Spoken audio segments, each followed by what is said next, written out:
This video is for anyone who is new to carnivore or keto and is lacking energy. So I think a lot of people come to these ways of eating because you lack energy or because maybe you have a thyroid issue or adrenal issues, and I think you've made a really good decision to try this out. There is a right way and a wrong way to do these ways of eating. The wrong way is usually not enough fat. So I have worked with people who have been carnivore for 16 years and still are not fat adapted. How could that be? You know, it's true to say that if you're not eating carbs, then you're in ketosis. That's true in a way, but being in ketosis doesn't necessarily mean that you're fat adapted. Fat adaptation does not have to do with your digestion of fat. It has to do with your body's ability to use fat for fuel. Is it a stressful process? Is it hard to do? Is it hard for your body to transition from glucose burning to fat burning? If it's difficult, then you're not very fat adapted, or you're not fat adapted. When you're fat adapted, you can switch between the two pretty much effortlessly, and it shouldn't be raising your cortisol or adrenaline very much. And so that first transition into ketosis can be pretty intense. You could get the keto flu, you could get nausea, you could get dizzy, you could get the keto rash, which is mostly just oxalate dumping. And all of those things should not happen once you're fat adapted. You'll just go right back into ketosis after you eat some carbs and burn some sugar. And so that's where I'm at, and it's a really great place to be because I have metabolic flexibility. I don't have to be in ketosis at all times, but on the same hand, it's kind of difficult for me to kick myself out of ketosis. I tolerate apples, berries, homemade sourdough bread, and I'm still burning primarily fat. I test with a breath meter that it doesn't measure acetone, but it measures carbon dioxide. It's called a Lumen device, and my discount code is tailored. I love this device. A lot of my clients have used it and loved it as well. Your blood ketones will go down the longer that you're fat adapted, because fat adaptation, basically, the more fat adapted you are, the more efficient your body is at clearing and using those ketones in your bloodstream. And so you'll have lower blood ketones because your body is using them more efficiently. So anyways, energy. You could be dealing with thyroid or adrenal issues going into this, and both of those can take time to heal. And so you could also be hitting your fat to protein ratio perfectly. You could be getting your electrolytes, you could be eating enough,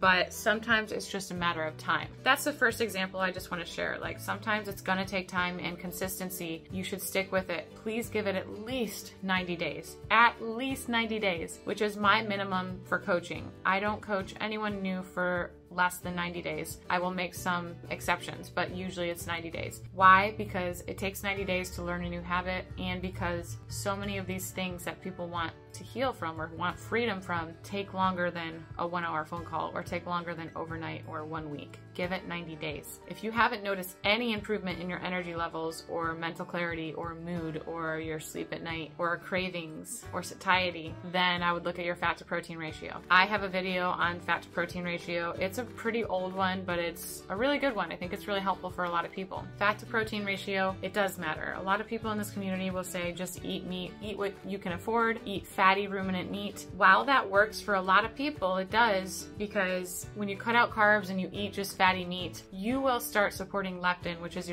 your satiety hormone, and that will dictate your appetite for fat or more protein. But some people are leptin resistant enough to where you need a more dialed in approach, and those are the people that I work with. If you need help identifying an ideal fat to protein ratio for you, I would be thrilled to help you. That can be a breakthrough for so many people. Or you can check out my video, which is free and I think could really help a lot of people. And then also consider your electrolytes, your sodium and your electrolytes in general. Our brains run on electromagnetic frequencies. If you think that you don't need electrolytes or any more sodium when you're eating no carbs, 0 carbs, I think you should reconsider, especially during the transition process. So when you stop eating carbs, your insulin goes down low, and when your insulin lowers, you start spilling sodium. So it's really important to keep your sodium intake higher during that transition. Once you are fat adapted, you may not need as much, but I will say that a lot of people thrive with more sodium in general. I am one of those people. Dr. Berry calls them sodium spillers. We had a conversation about this. Ted Naiman, I know, I heard him say that he takes around 10 grams of sodium per day, or someone told me that he did. I don't know if it was a conversation with Ken Berry, but I know that there are people in this carnivore community that are like me who require a lot of sodium every day to feel optimal. And so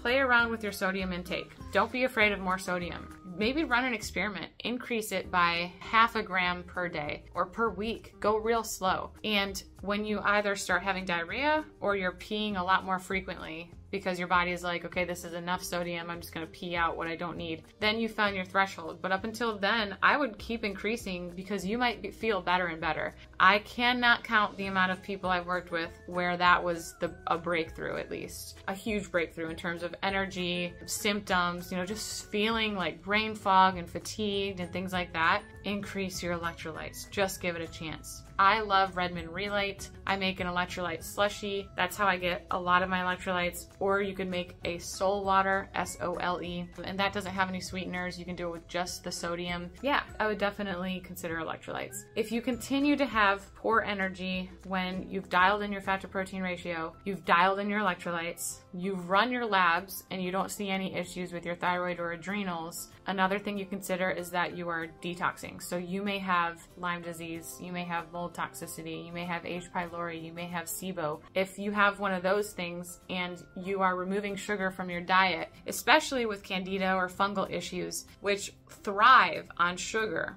okay, those literally survive and thrive on sugar. So when you remove the sugar, they're going to start to die off and you might feel really crummy. When candida dies off, it releases a toxic chemical in your body that actually causes us to feel really crummy. So you might be feeling poor in your mood, your energy, and you're hitting everything perfectly and you're like, what is going on? You might consider taking a binder like charcoal. If you're having candida die off or something like that, that may ease the burden a little bit. But I would also just say to you, hang in there. If you're having detox symptoms like a rash or lots of smelly stools or even parasites or pain in your kidney or your liver, those are all signs of detox. It's a good thing that it's happening. There are a lot of people who aren't even to the stage where their body is ready to detox, and so some people struggle to sweat. And so if you're having detox symptoms, just know that it's a good thing that it's happening. It means that you're headed in the right direction. If your body is detoxing, you've supported it to do so. So that is good. But you might want to slow the process.